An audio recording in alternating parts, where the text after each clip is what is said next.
भारत सरकार ने advocates act 1961 में कुछ संशोधन प्रस्तावित किए हैं जो पूरी तरह से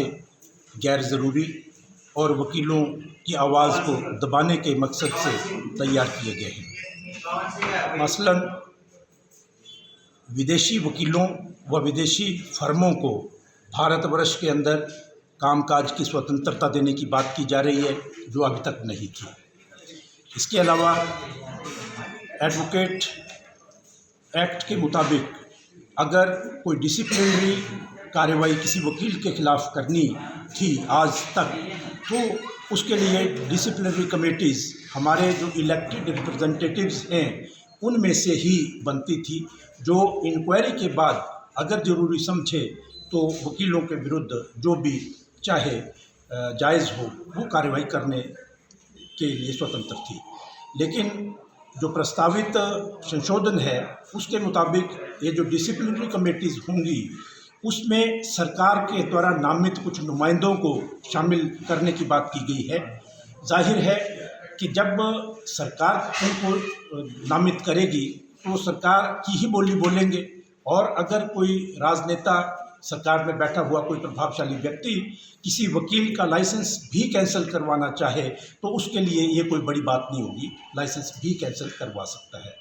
इसके अलावा एडवोकेट को जो एक संवैधानिक अधिकार है, न केवल एडवोकेट को, मैं कहूँगा हिंदुस्तान के हर नागरिक को अपनी बात रखने के लिए, अपनी आवाज़ उठाने के लिए संघर्ष और स्ट्राइक करने का अधिकार है, लेकिन उस अधिकार को भी वकीलों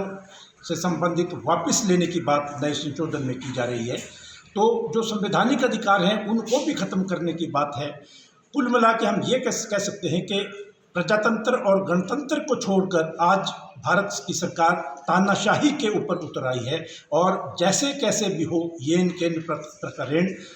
वकीलों की आवाज़ को दबाने का प्रयास कर रही है। भारतवर्ष में हर प्रांत में आज एडवोकेट्स सड़कों पे आए हैं, अपनी आवाज़ उठा रहे हैं, जिसके लिए केवल और केवल भारत की सरकार जिम्मेवार है। हम चाहते हैं कि भारतवर्ष के जो कानून मंत्री हैं वो स्वयं आकर पब्लिक डोमेन में ये अनाउंस करें और हमारे जो रिप्रेजेंटेटिव्स हैं बार काउंसिल में उनको लिखित रूप में आश्वासन दें कि ये जो